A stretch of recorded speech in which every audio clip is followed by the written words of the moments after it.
Communicate کرتے ہیں. سو اس لیے جو کی لیڈرز ہیں جن کی سیاست کا آج امتحان ہے، اس میں سب سے امپورٹنٹ تو محمود خان اچکزئی صاحب ہیں، ان کے ساتھ راجہ ناصر عباس صاحب ہیں، پھر ان کے ساتھ آف کورس ان کو سپورٹ پرووائڈ کرنی ہے پاکستان تحریک انصاف نے. تو یہ امتحان ہے سہیل آفریدی صاحب کا، یہ امتحان ہے پنجاب کی چیف آرگنائزر جناب عالیہ حمزہ صاحبہ کا، یہ امتحان ہے سیکرٹری جنرل پاکستان تحریک انصاف جناب سلمان اکرم رارا صاحب کا، اور یہ امتحان ہے بنیادی طور پہ شیخ وقاص اکرم کا جو سیکرٹری انفارمیشن ہے. یہ امتحان تو اس کے علاوہ جتنی بھی سیکنڈری لیڈرشپ ہے، جو ایم این ایز ہیں، جو ایم پی ایز ہیں، ان سب کا بھی امتحان ہے. اور میں نے ایک پچھلے ویلاگ میں آپ سے یہ تذکرہ کیا تھا کہ صدیق جان صاحب نے ایک بڑا ڈیٹیل ٹویٹ کیا تھا 1-2 دن پہلے، جس میں انہوں نے کہا تھا کہ جو مومنٹم ہونا چاہیے تھا وہ مومنٹم نظر نہیں آتا، اور بہت سے ایم این ایز اور ایم پی ایز ایسے ہیں جنہوں نے اس کا ذکر بھی اپنے ٹویٹر ہینڈل سے نہیں کیا. تو ظاہر ہے وہ لوگوں کو کیسے جو ہے وہ انسپائر کریں گے یا ان سے کیسے کمیونیکیٹ کریں گے. بلکہ وہ تمام چیزیں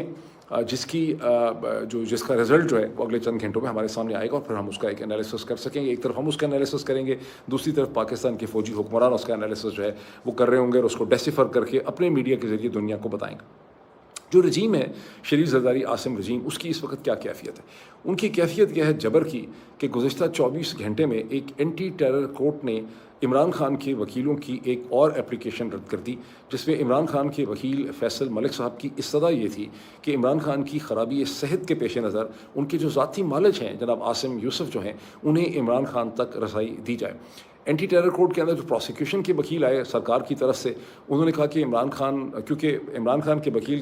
کی دلیل یہ تھی کہ عمران خان جو ہیں ان کے مقدمے ابھی بھی انڈر ٹرائل ہیں بہت سے، وہ کوئی کنوکٹڈ پریزنر نہیں ہے، ان کی مطلب بیل ہو سکتی ہے، یہ بیل ہوئی بھی ہے بعض جگہوں پہ. لیکن جو پروسیکیوٹر تھے انہوں نے کہا کہ جناب یہ غلط کہہ رہے ہیں، ٹیکنیکل بنیادوں پہ اس کا فیصلہ ہوا. انہوں نے کہا کہ عمران خان کی بہت سے مقدموں میں ان کی کنوکشن ہو چکی ہے، وہ ایک آدھ مقدمے میں ان کی بیل ہے، اس لیے اب عمران خان جو ہیں وہ جیل کی اتھارٹیز کے رحم و کرم پہ ہیں. اور جس طرح سے پریزنرز کو جیل مناسب سمجھتی ہے کہ ان کو کون سا ڈاکٹر دینا ہے، کون سا ان کا علاج کرنا ہے، کون سا نہیں کرنا، وہی ان کے ساتھ ہوگا، ان کو کوئی اور چیز جو ہے وہ نہیں مل سکتی.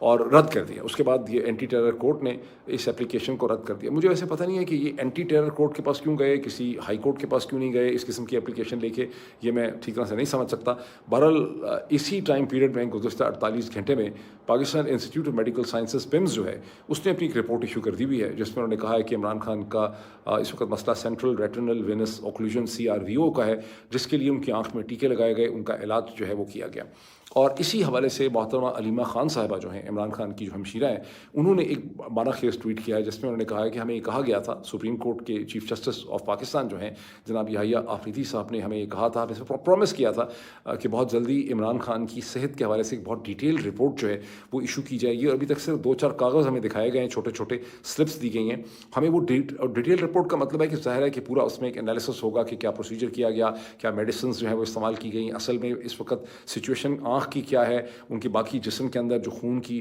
شریانیں ہیں، جو ان کے اندر مطلب کس حد تک کولیسٹرول کا لیول کیا ہے، کوئی اور کیمیکل بیلنس کا کیا ایشو ہے. ان تمام چیزوں کی رپورٹ ہمیں جو ہے نہیں ملی، اور اسے چیف جسٹس آف پاکستان کو اسے عدالت کے کنٹمپٹ کے طور پر اسے ٹریٹ کرنا چاہیے. اب کہاں چیف جسٹس میں اتنی ہمت ہوگی کہ کچھ کر سکیں. جو اس سے پہلے ہمیں خبر آئی تھی کہ چیف جسٹس سے جب بار بار پاکستان تحریک، ان کی جو ٹیم ہے رجسٹرار صاحب وغیرہ، ان سے جب پاکستان تحریک انصاف کے وکلا رابطہ کرتے ہیں، انہیں کہتے ہیں کہ جو کچھ ہوا نہیں، ہمیں رپورٹ نہیں ملی، تو وہ کہتے ہیں جی ہم نے تو ان کو کہہ دیا تھا رپورٹ کے لیے، اب ہم کیا کر سکتے ہیں. تو یہ میں نے آپ کو اگزامپل اس لیے دی ہے کہ اس وقت جو پاکستان کا رجیم ہے اس کے ظلم اور اس کی بے حسی کو اگر آپ نے سمجھنا ہے تو اس اگزامپل سے آپ ان کو بہت بہتر طور پہ سمجھ سکتے ہیں.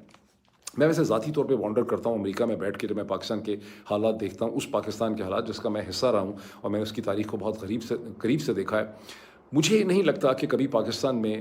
سیاسی اپنے جو اپوننٹس ہیں ان کے ساتھ اس حد تک بے حسی جو ہے وہ کی گئی ہو.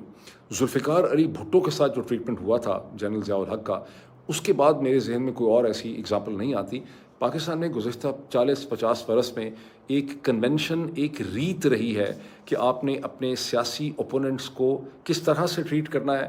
بائی اینڈ لارج انہیں ریسپیکٹفلی ٹریٹ کیا گیا ہے. پھر آپ نے کس طرح سے ان کی بیویوں کو ٹریٹ کرنا ہے، ان کے بچیوں کو ٹریٹ کرنا ہے، ان کے اہل خانہ کو ٹریٹ کرنا ہے، کس طرح سے آپ نے ان کو میڈیکل فیسلٹیز دینی ہے، خاندان تک ایکسیس دینی ہے، ان کے پارٹی کے لوگ ان سے مل سکیں گے، ان کے وکلا ان سے مل سکیں گے، ان کے ڈاکٹر اور ذاتی معالج ان سے مل سکیں گے. وہ تمام روایات یہاں پہ عمران خان کے کیس میں توڑ دی گئی ہیں. پاکستان تحریک انصاف کے لیے بھی ان روایات کو توڑ دیا گیا ہے. جب آپ کوٹ لکھپت جیل میں لاہور میں دیکھتے ہیں کہ کس طرح پاکستان تحریک انصاف کے 5 لیڈران جو ہیں, جس میں ڈاکٹر یاسمین راشد ہیں, سینیٹر اعجاز چودھری صاحب ہیں, عمر سرفراز چیمہ صاحب ہیں, محمود الرحمان صاحب ہیں,